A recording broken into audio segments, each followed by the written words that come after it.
Bab 1 berjudul Team Switching. Dalam bab ini, Gladwell membahas tentang kemampuan kita untuk membuat keputusan dalam waktu singkat berdasarkan sedikit informasi. Ia menjelaskan konsep team switching, yang berarti mengambil keputusan berdasarkan sejumlah kecil informasi yang tersedia. Contohnya adalah saat kita bertemu seseorang untuk pertama kalinya, kita dapat membuat kesimpulan tentang kepribadiannya hanya dari sedikit informasi, seperti ekspresi wajah dan gerakan tubuh. Gladwell juga membahas tentang bagaimana proses team switching dapat sangat efektif dalam beberapa situasi. Ia memberikan contoh dari seorang ahli seni yang dapat dengan cepat mengidentifikasi sebuah patung palsu hanya dengan melihat gambar. Ahli seni tersebut dapat menilai keaslian patung tersebut berdasarkan sedikit informasi tentang ciri-ciri dan detail kecil pada patung. Namun, Gladwell juga menyebutkan bahwa proses team switching juga dapat menyesatkan dalam situasi tertentu. Misalnya, ketika kita hanya mengandalkan intuisi atau kesan awal untuk membuat keputusan besar, seperti memutuskan untuk menikahi seseorang atau memilih pasangan bisnis, keputusan tersebut mungkin tidak selalu benar. Dalam bab ini, Gladwell menekankan pentingnya memahami batasan dan kelemahan dari proses team switching, dan bahwa keputusan yang cepat dan efektif harus didasarkan pada informasi yang memadai dan valid. Bab 2 berjudul The Locked Door. Dalam bab ini, Gladwell membahas kekuatan pikiran bawah sadar kita dan bagaimana itu dapat mempengaruhi keputusan kita. Ia memberikan contoh dari sebuah studi tentang sebuah museum yang menunjukkan bahwa pikiran bawah sadar kita dapat mempengaruhi persepsi kita tentang sebuah objek. Dalam studi tersebut, para peserta diminta untuk menilai kualitas beberapa lukisan. Sebelumnya, para peserta diberikan informasi tentang lukisan yang menunjukkan bahwa beberapa lukisan itu sangat berharga dan langka, sementara yang lainnya adalah replika biasa. Kemudian, para peserta diberikan lukisan-lukisan tersebut untuk dinilai. Hasilnya menunjukkan bahwa para peserta memberikan penilaian yang lebih baik pada lukisan-lukisan yang dianggap berharga dan langka, meskipun sebenarnya tidak ada perbedaan nyata antara lukisan asli dan replika. Hal ini menunjukkan bahwa pikiran bawah sadar kita dapat mempengaruhi persepsi kita tentang sebuah objek. Gladwell juga membahas tentang bagaimana pengalaman dan pengetahuan yang kita miliki dapat memengaruhi pikiran bawah sadar kita. Misalnya, seorang ahli seni yang memiliki pengetahuan dan pengalaman yang luas tentang lukisan mungkin dapat membuat keputusan yang lebih tepat tentang kualitas sebuah lukisan berdasarkan pengamatan singkat. Dalam bab ini, Gladwell menekankan bahwa kita harus memahami kekuatan pikiran bawah sadar kita dan bagaimana itu dapat mempengaruhi keputusan kita. Dengan memahami hal ini, kita dapat belajar untuk mengendalikan bias dan memperbaiki pengambilan keputusan kita. Bab 3 berjudul The Warren Harding Error. Dalam bab ini, Gladwell membahas tentang bagaimana persepsi kita tentang seseorang dapat dipengaruhi oleh penampilannya dan status sosialnya. Ia memberikan contoh sejarah Amerika Serikat ketika Warren Harding terpilih sebagai presiden pada tahun 1920. Harding dipilih karena dianggap memiliki penampilan yang tampan dan karismatik, meskipun sebenarnya ia kurang kompeten dalam menjalankan tugasnya sebagai presiden. Gladwell juga membahas tentang konsep priming, yang berarti bahwa pengalaman atau informasi yang kita terima sebelumnya dapat mempengaruhi persepsi kita tentang hal lain yang kita temui selanjutnya. Misalnya, ketika kita melihat gambar atau kata-kata yang terkait dengan kekerasan, kita mungkin akan lebih mudah melihat atau menafsirkan situasi sebagai ancaman atau agresif. Namun, Gladwell juga mengingatkan bahwa persepsi kita tidak selalu akurat dan dapat dipengaruhi oleh berbagai faktor. Ia memberikan contoh tentang bagaimana polisi seringkali membuat keputusan yang salah karena mereka terlalu terfokus pada faktor-faktor tertentu, seperti ras atau jenis kelamin seseorang, dan tidak memperhatikan informasi yang lebih penting. Dalam bab ini, Gladwell menekankan pentingnya memahami bahwa persepsi kita dapat dipengaruhi oleh faktor-faktor yang tidak relevan dan bahwa kita harus berusaha untuk memperbaiki pengambilan keputusan kita dengan memperhatikan informasi yang lebih penting dan valid. Bab 4 berjudul Paul Van Riper's Big Victory. Dalam bab ini, Gladwell membahas tentang keputusan-keputusan yang dibuat oleh para ahli militer dalam sebuah simulasi perang yang disebut Millennium Challenge pada tahun 2002. Simulasi ini dipimpin oleh seorang jenderal bernama Paul Van Riper yang berhasil memenangkan perang dalam waktu singkat dengan melakukan taktik-taktik yang tidak biasa dan tidak terduga. Gladwell menjelaskan bahwa keberhasilan Van Riper didasarkan pada kemampuannya untuk menggunakan intuisinya dan membuat keputusan dalam situasi yang kompleks dan sulit. Van Riper tidak mengandalkan strategi yang telah direncanakan sebelumnya, tetapi mengandalkan pengalaman dan instingnya untuk membuat keputusan yang tepat. Namun, Gladwell juga menunjukkan bahwa keberhasilan Van Riper dalam simulasi ini tidak selalu dapat diterapkan dalam situasi nyata. Ia memberikan contoh tentang bagaimana keputusan instingif yang dibuat dalam situasi yang sederhana mungkin tidak berlaku dalam situasi yang kompleks dan sulit. Dalam bab ini, Gladwell menekankan pentingnya kemampuan untuk menggunakan intuisi dan insting dalam membuat keputusan, terutama dalam situasi yang kompleks dan sulit.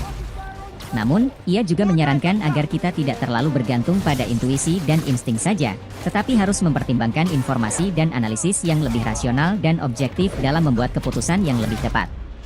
Bab 5 berjudul Kena's Dilemma. Dalam bab ini, Gladwell membahas tentang sebuah eksperimen sosial yang dilakukan oleh psikolog John Bard pada tahun 1996. Eksperimen ini melibatkan para peserta yang harus menyusun kalimat dari kata-kata yang diberikan. Sebagian peserta diberikan kata-kata yang terkait dengan kebersihan dan sebagian lainnya diberikan kata-kata yang terkait dengan ketidakberesan. Setelah menyelesaikan tugas mereka, para peserta diminta untuk berjalan ke ruang tunggu, dan psikolog mengukur waktu yang dibutuhkan oleh mereka untuk mengambil tindakan selanjutnya. Hasilnya menunjukkan bahwa peserta yang diberi kata-kata yang terkait dengan kebersihan jauh lebih cenderung memilih tisu atau membersihkan tangan mereka sebelum pergi. Sedangkan peserta yang diberi kata-kata yang terkait dengan ketidakberesan jauh lebih cenderung meninggalkan ruangan tanpa melakukan tindakan kebersihan. Gladwell kemudian membahas bagaimana eksperimen ini menunjukkan bahwa persepsi dan pikiran bawah sadar kita dapat mempengaruhi perilaku kita secara tidak sadar. Ia juga mengaitkan hal ini dengan konsep tin switching yang dibahas di bab sebelumnya, di mana kita dapat membuat keputusan dalam hitungan detik berdasarkan persepsi dan intuisi kita. Namun, Gladwell juga menunjukkan bahwa kita harus berhati-hati dalam membuat kesimpulan berdasarkan persepsi dan pikiran bawah sadar kita, karena mereka dapat dipengaruhi oleh bias dan stereotip yang kita miliki.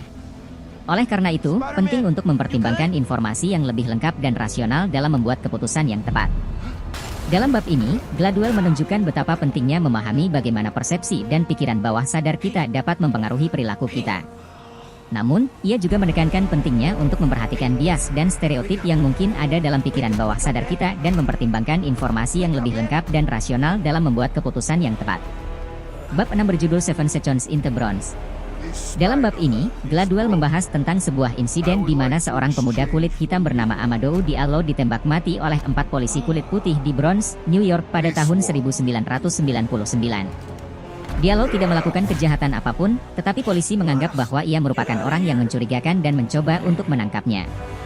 Gladwell menunjukkan bahwa insiden ini merupakan contoh yang sangat tragis dari bagaimana stereotip dan bias dapat mempengaruhi keputusan instingif seseorang dalam situasi yang kompleks. Polisi yang menembak Diallo melakukan apa yang mereka anggap sebagai reaksi instingif yang diperlukan dalam situasi yang sulit dan mengancam nyawa. Namun, tindakan mereka didasarkan pada stereotip dan bias mereka terhadap orang kulit hitam yang dianggap sebagai orang yang berbahaya. Gladwell juga membahas tentang bagaimana waktu yang sangat singkat dapat mempengaruhi keputusan kita secara instingif. Ia menyebutnya power of the blink, di mana kita dapat membuat kesimpulan yang sangat cepat dan instingif berdasarkan persepsi dan intuisi kita dalam hitungan detik. Namun, dalam situasi yang kompleks dan sulit seperti yang terjadi pada insiden Amadou Diallo, keputusan instingif seperti itu dapat sangat berbahaya dan dapat memperburuk situasi. Dalam bab ini, Gladwell menunjukkan betapa pentingnya untuk mengenali dan memahami stereotip dan bias yang mungkin kita miliki, terutama dalam situasi yang sulit dan kompleks. Ia juga menunjukkan betapa pentingnya untuk mempertimbangkan informasi yang lebih lengkap dan rasional dalam membuat keputusan yang tepat, daripada hanya mengandalkan intuisi dan insting kita. Bab terakhir berjudul Conclusion, Listening with Your Eyes. Dalam bab ini, Gladwell menegaskan kembali betapa pentingnya intuisi dan persepsi dalam kehidupan kita sehari-hari, terutama dalam membuat keputusan yang cepat dan tepat. Ia mengatakan bahwa intuisi dan insting dapat menjadi aset yang sangat berharga, tetapi juga dapat menjadi sumber kesalahan besar jika kita tidak memahaminya dengan baik. Gladwell mengingatkan kita untuk tetap waspada terhadap stereotip dan bias yang mungkin kita miliki, dan untuk selalu mempertimbangkan faktor-faktor yang lebih rasional dan objektif dalam membuat keputusan yang tepat. Ia juga menyoroti betapa pentingnya mendengarkan dengan teliti dan memperhatikan isyarat nonverbal dalam berkomunikasi dengan orang lain. Selain itu, Gladwell membahas tentang konsep tin switching yang telah dibahas di bab-bab sebelumnya. Ia menekankan betapa pentingnya mengembangkan kemampuan tin switching kita, atau kemampuan untuk membuat keputusan berdasarkan intuisi dan persepsi yang tajam dalam waktu yang sangat singkat. Namun, ia juga menekankan bahwa kemampuan ini harus dikembangkan melalui pengalaman dan latihan yang berkelanjutan. Gladwell juga mengajak kita untuk terus belajar dan mengembangkan diri, dan untuk selalu mempertanyakan asumsi dan pemahaman kita tentang dunia di sekitar kita. Ia mengatakan bahwa kita harus tetap terbuka terhadap hal-hal baru dan selalu mencari cara-cara baru untuk meningkatkan kemampuan intuisi dan persepsi kita. Dengan demikian, bab terakhir ini menjadi sebuah pesan penting bagi pembaca untuk terus mengembangkan kemampuan intuisi dan persepsi kita dengan bijak, dan untuk selalu mempertimbangkan informasi yang lengkap dan rasional dalam membuat keputusan yang tepat. Itulah pembahasan saya mengenai isi buku Blink karya Malcolm Gladwell, bab demi bab. Saya harap ini bermanfaat bagi Anda yang ingin mengetahui lebih dalam tentang buku ini. Terima kasih sudah menonton dan sampai jumpa di video review buku berikutnya.